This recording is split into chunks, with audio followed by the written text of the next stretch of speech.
আসসালামু আলাইকুম। হ্যাঁ, একটা বিষয় আহ, আসলে রাজনীতি করার মতো মানুষ না বা যোগ্য না। তারপরেও রাজনৈতিক বক্তব্য দিতে হয়, বলতে হয় দেশের জন্য, যার ভিতর দেশপ্রেম বা একটা বাহিনীতে চাকরি করার কারণেই হয়তো একটু গায়ে লাগে গেল। গত একদিন দুই দিন আগে ভাইরাল হওয়া জামাতের প্রার্থী, সে নিজেকে প্রার্থী নিজের পরিচয়টা দেয় নাই, তারপরেও সে একজন এর পরিচয় দিয়ে কথা বলা এবং সেনাবাহিনী সম্বন্ধে দুইটা কথা এখানে উচ্চারণ করেছে বলেই আজকে আহ, এই যে আমার প্রতিচ্ছবিটাই কিন্তু পরিশ্রমের প্রতিচ্ছবি।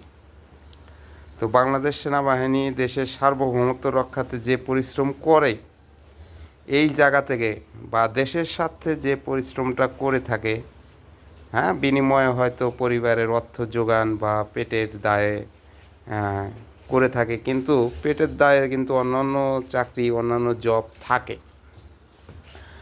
তো এই জায়গা থেকে আমি আহ, একজন অবসরপ্রাপ্ত সেনা সদস্য হিসাবে বলবো যে এটা কোন ভিত্তিতে বলল যে এই এই বাংলাদেশ সেনাবাহিনী অনেক কিছু অফিসার জামাতের পা ধরে বসেছিল, এই সময় না। এটা কতটুকু ইনসলভ করা একটা দেশের সার্বভৌমত্ব রক্ষায় বা দেশের যে কোনো জরুরি এরকম গণ অভ্যুত্থান, এরকম দেশের সকল সংকটময় সময়ে যাদের অবদান, সেই রকম একটা বাহিনীকে নিয়ে এই ধরনের মন্তব্য আহ, আমার কাছে গ্রহণযোগ্য মনে হয়নি।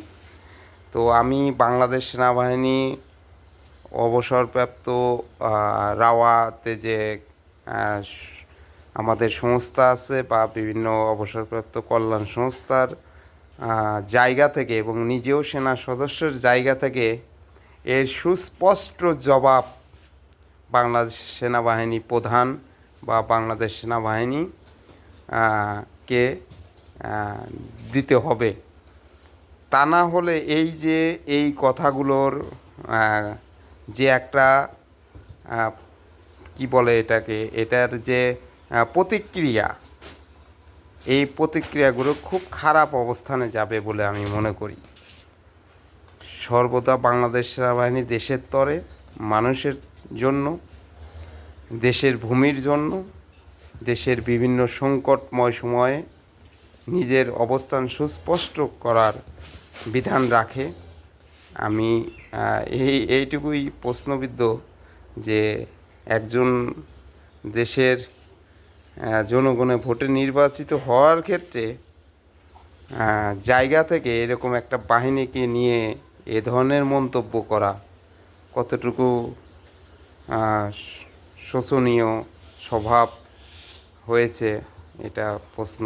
এবং সেই সাথে সকল দায়িত্বরত সেনা কর্মকর্তা বা সেনাবাহিনীর দায়িত্বরত যারা আছেন অবশ্যই এটার প্রতিক্রিয়া জনগণের কাছে আপনারা তুলে ধরবেন। ধন্যবাদ, এইটুকুই বলার ছিল।